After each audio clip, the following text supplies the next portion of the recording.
Avez-vous déjà rencontré une mère comme celle-ci? La première chose qu'elle fait chaque matin en se réveillant, c'est de raser complètement la tête de sa fille. Ensuite elle sort un miroir et complimente sa fille en lui disant qu'elle est la plus belle femme au monde. La fillette s'appelle Joy, elle sait marcher, mais sa mère la fait rester dans un fauteuil roulant depuis des années. Elle peut manger normalement comme tout le monde. Pourtant sa mère lui a installé une sonde pour injecter de la nourriture directement dans son estomac. Même pour dormir Joy doit porter un respirateur. Depuis son enfance la mère ment à Joy, lui faisant croire qu'elle souffre de leucémie, d'une allergie au sucre et de nombreuses autres maladies, et qu'elle doit recevoir un traitement professionnel tous les jours. En réalité la mère de Joy agit ainsi, uniquement parce qu'elle ne veut pas aller travailler pour gagner de l'argent. Elle a transformé sa fille en une personne gravement malade, pour se faire passer pour une bonne mère, et susciter ainsi la compassion de la société, afin d'obtenir des dons de personnes bienveillantes. Jusqu'à ce soir-là, pendant que sa mère dormait, Joy s'est faufilée, et a ouvert le réfrigérateur pour prendre une bouteille de crème. Elle en a pressé un peu sur sa main, hésitant un instant, puis Joy l'a mangée. Ensuite elle est restée debout attendant. Après une dizaine de minutes, Joy a réalisé que son corps n'avait subi aucun changement. Elle a découvert qu'elle n'était pas allergique au sucre. Dès lors chaque soir pendant que sa mère dormait, elle buvait discrètement du Coca-Cola et mangeait des sucreries. Peu de temps après elle a commencé à avoir des problèmes dentaires.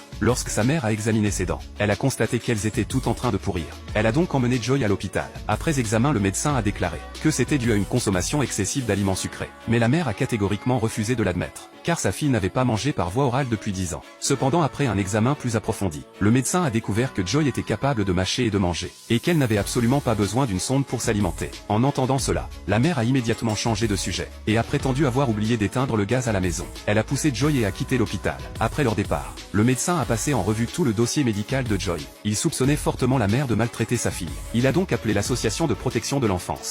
Des réceptions de l'appel, le personnel s'est immédiatement rendu sur place, et est tombé par hasard sur la mère. Pour éviter que son secret ne soit découvert, elle a forcé Joy à avaler 2 somnifères, avant de faire entrer le personnel. Au moment où ils ont voulu parler seul avec Joy, elle était déjà dans un état second, et incapable de communiquer avec eux. N'ayant obtenu aucun indice utile, le personnel est reparti précipitamment. La mère a alors réalisé que les dents abîmées de sa fille étaient certainement dues à la consommation secrète de sucreries. Le lendemain elle a donc emmené Joy à l'hôpital, en prétextant l'extraction d'une dent cariée. Mais le médecin lui a administré une anesthésie générale. Quand Joy a réagi il était déjà trop tard. À son réveil elle était déjà de retour chez elle. Impuissante elle n'a pu que pleurer à chaudes larmes devant le miroir. Pendant ce temps sa mère était ravie, car une demi-heure plus tôt, elle avait reçu un email d'un organisme de bienfaisance, annonçant que sa fille avait été élue enfant de l'année, et invitant la mère à accompagner sa fille à un gala. Connaissant la vérité, Joy a retiré sa sonde, refusant d'y aller. C'était la première fois qu'elle s'opposait à sa mère, mais celle-ci a insisté sur la nécessité de participer à ce gala, une opportunité qu'elle avait mis plusieurs jours à obtenir.